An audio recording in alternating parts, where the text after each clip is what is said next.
Traffic is heavy, which isn't uncommon for New York. If I weren't undercover, I'd ordinarily take the subway to the FBI field office from my house. But as Madison Taylor, I drive to work daily in a used car that the agency purchased.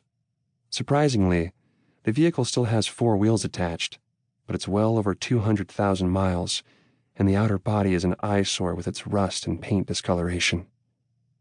Are nurses at the concierge center not paid well? It looks like I'm living paycheck to paycheck. Is that the impression they want Mikhail to have?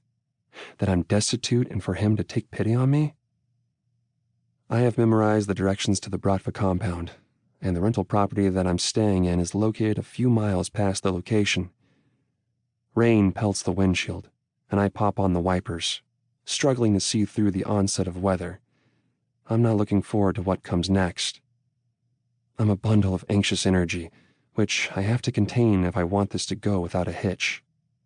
I've trained for this moment, going undercover, being able to rattle off a lie without being caught. Heading down the road and away from the city's dense traffic, my check engine light pops on. I hit the gas a little harder, hoping that I'll be able to make it to my destination before the deluge outside drowns me. The engine sputters, and the oil light pops on next. The FBI really wanted to make sure my car broke down.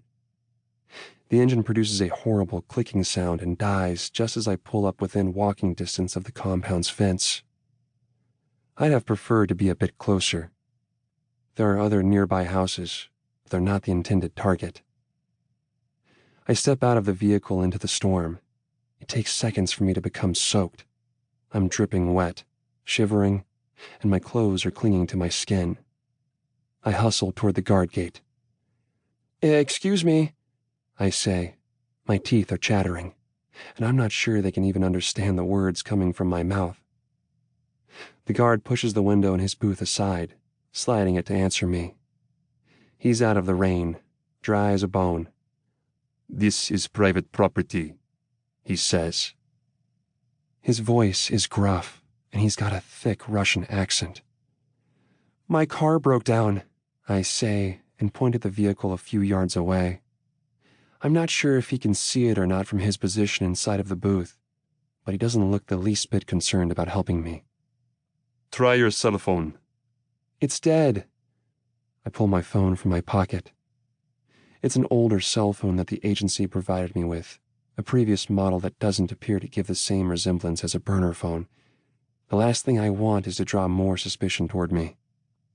If the battery hadn't been entirely drained earlier, then the deluge indeed killed my phone. I show it to the guard on duty. He grumbles and picks up the landline phone.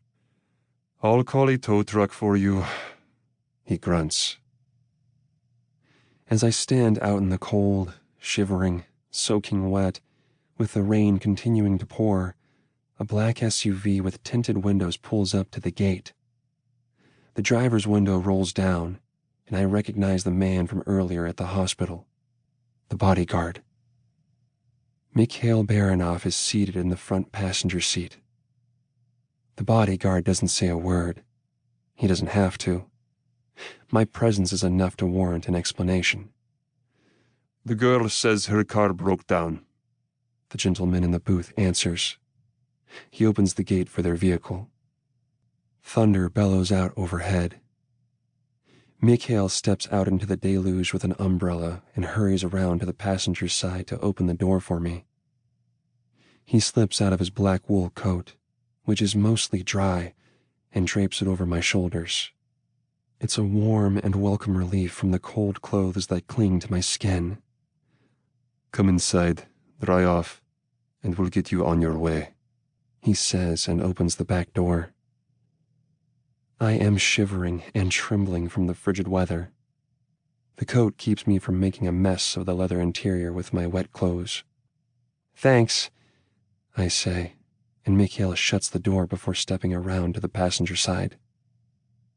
The engine purrs as the driver hits the gas and guides the SUV forward past the open gates.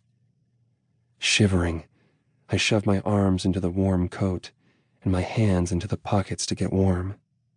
My fingers graze over a small metallic rectangular object, a flash drive. To keep listening to this audiobook, I've left you a link in the description so you can do it, at no cost thanks to Audible's 30-day free trial.